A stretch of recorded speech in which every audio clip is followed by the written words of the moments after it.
Historia de la filosofía, por Nicolás Abagnano, volumen 1, 177, parte tercera, Filosofía Escolástica, capítulo 1, Los orígenes de la escolástica, 173, Caracteres de la escolástica. La palabra escolástica designa la filosofía cristiana de la Edad Media.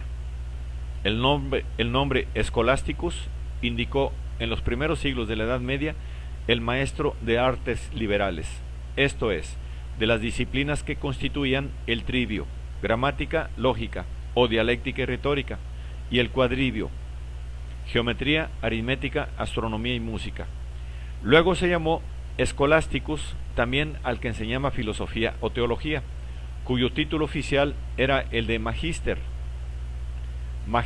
Artium o Magister in Teología, y que desarrollaba sus lecciones primeramente en la escuela monacal o catedral, después en la universidad.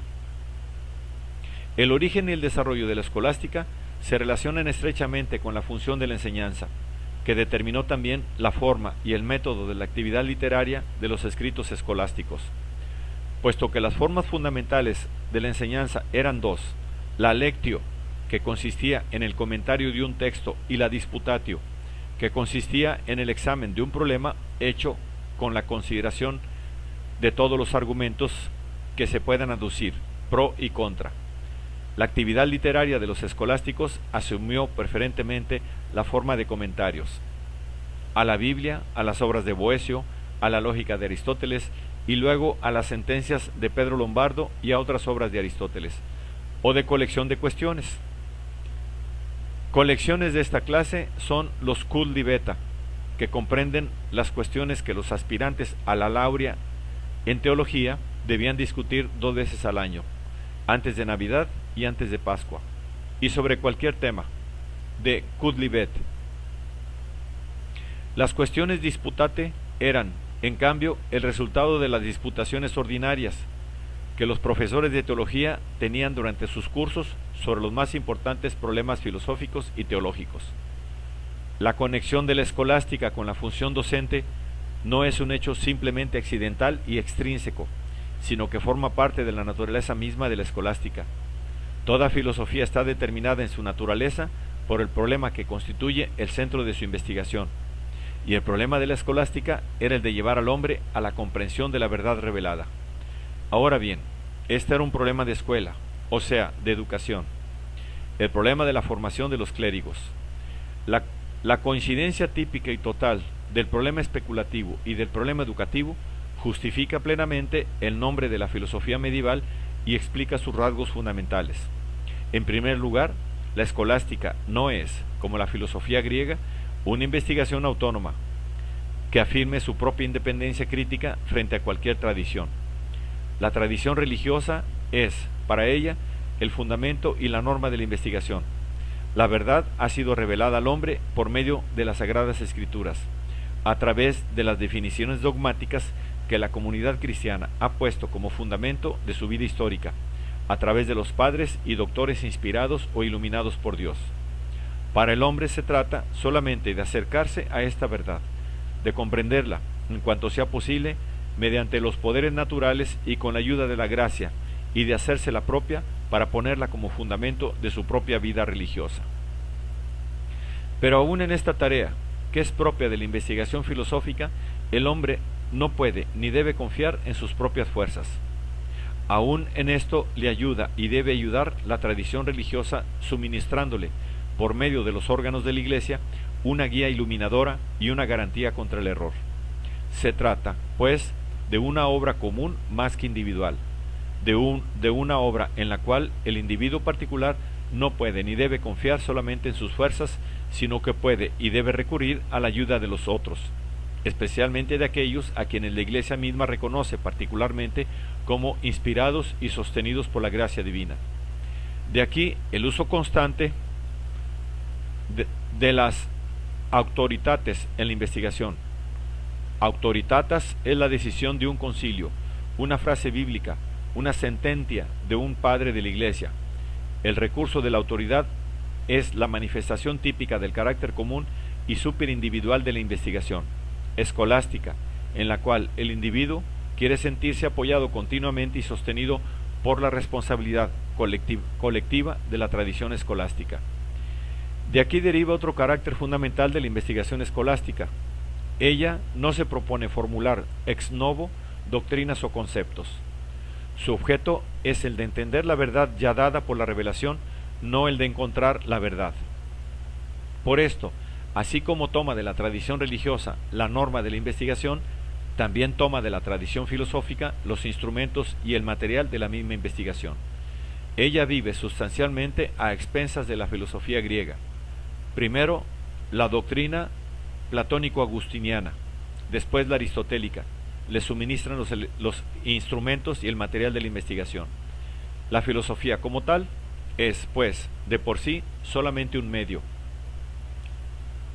Naturalmente, las doctrinas y los conceptos que se emplean para este objeto sufren una transformación más o menos radical de su significado primitivo, pero la escolástica no se propone intencionalmente esta transformación y las más de las veces no tiene ni siquiera conciencia de ella.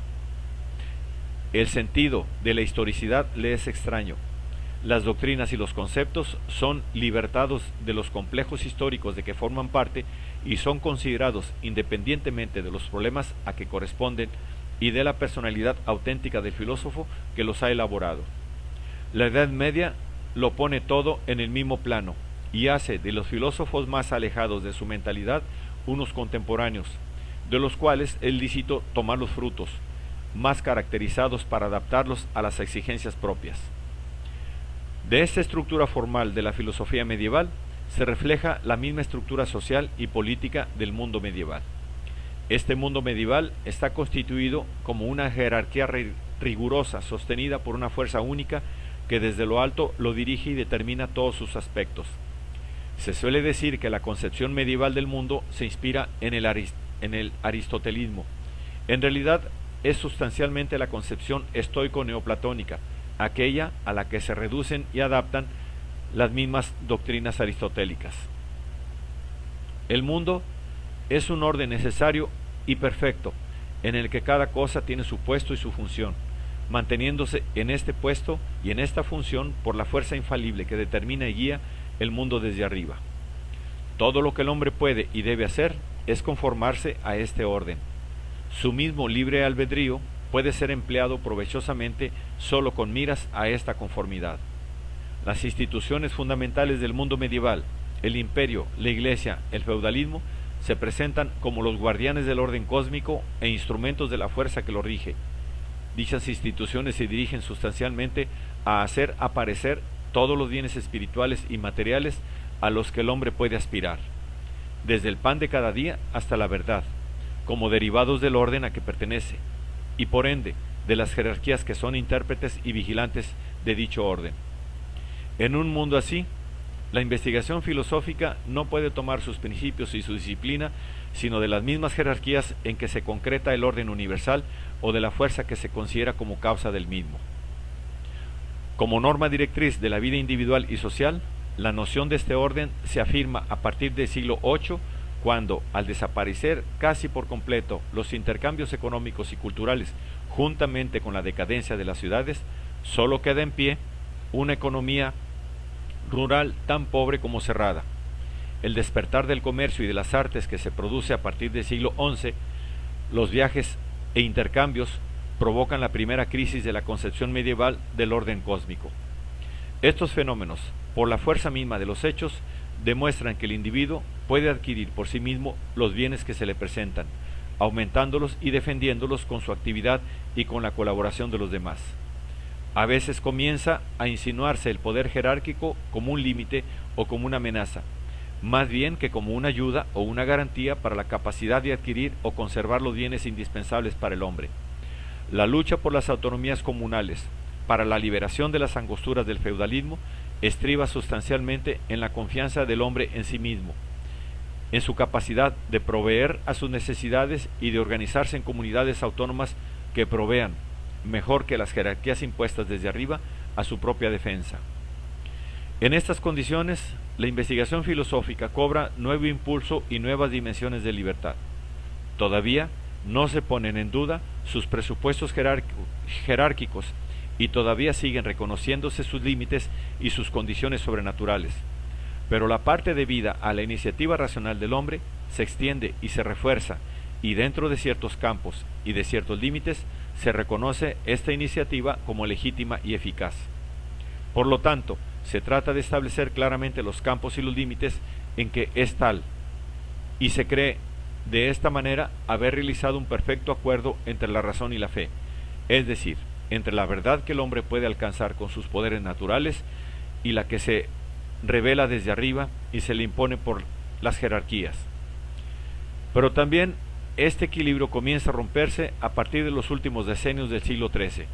Sin embargo, no se renuncia entonces a la fe, ni se denuncia en su totalidad la concepción jerárquica del orden cósmico, sino que se extiende y se refuerza al ámbito de la iniciativa racional, empeñándose la investigación filosófica en dominios que nada tienen que ver con los objetos de la fe y en los que ella puede proceder con sus fuerzas autónomas.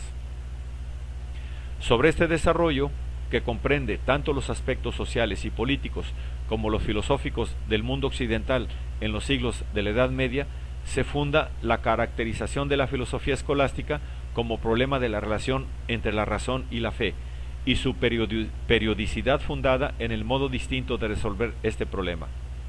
Claro está que, desde este punto de vista, el problema de la relación entre la razón y la fe no es un problema puramente especulativo. Además, es un problema especulativo que puede considerarse a base del cotejo entre los textos filosóficos y religiosos con sus interpretaciones e implicaciones. Pero no es esto solo.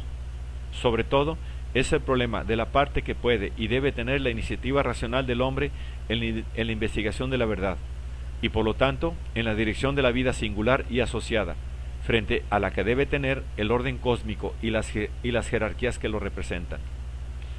Por eso es también el problema de la libertad que el hombre puede reclamar para sí y de las limitaciones que esta libertad debe encontrar en las jerarquías que gobiernan el mundo.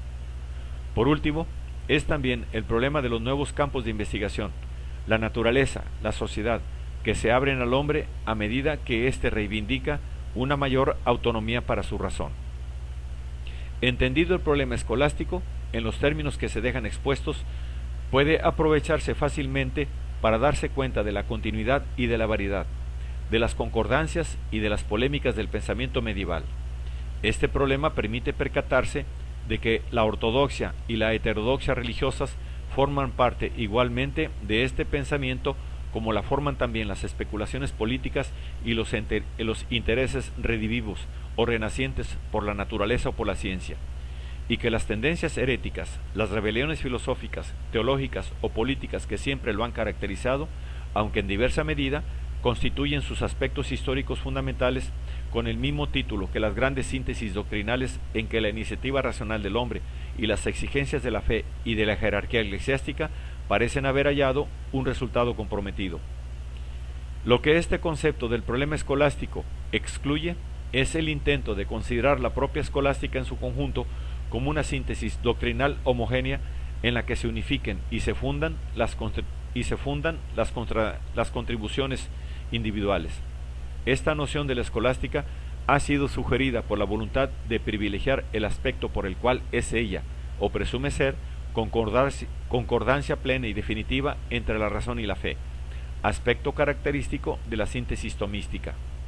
Ahora bien, este privilegio carece de base histórica y no tiene más efecto que el de excluir de la escolástica, considerada como la única filosofía viva de la Edad Media, una parte importante de los pensadores medievales. La base de este privilegio la constituye una preferencia ideológica, historiográficamente insostenible. La filosofía medieval, como la de cualquier otro periodo, puede describirse y caracterizarse únicamente sobre la base de su problema dominante, no de una de las soluciones que fueron dadas a dicho problema. La continuidad de esta filosofía puede reconocerse solo sobre el fundamento de la unidad de su problema y de las diferencias de sus soluciones, y la periodicidad de la misma solo puede efectuarse sobre la base del predominio de una u otra de las soluciones fundamentales. A esta exigencia responde la periodicidad tradicional que distingue cuatro fases de la escolástica, La primera, llamada preescolástica, es la del Renacimiento carolingio, en el que se presupone y se admite sin más la identidad de la razón y la fe. En la segunda, llamada alta escolástica, que va desde mediados del siglo XI hasta fines del XII. El problema de la relación entre la razón y la fe comienzan a esbozarse y a plantearse claramente sobre la base de la antítesis potencial de los dos términos. En la tercera, que va desde el año 1200 hasta los primeros años del siglo XIV, aparecen los grandes sistemas escolásticos que constituyen lo que ha dado en llamarse florecimiento de la escolástica. En la cuarta, que abarca el siglo XIV, se produce la disolución de la escolástica por la reconocida insolubilidad del problema que está en su fundamento. Sin embargo, concluida como periodo histórico, la escolástica continúa actual para expresar la exigencia para el hombre que vive en una tradición religiosa de entender y justificar racionalmente esta tradición. Esta exigencia se presenta frecuentemente en la historia de la filosofía. Otras formas de escolástica que recurren a las formas de filosofía que van dominando se presentarán en el curso ulterior del pensamiento filosófico.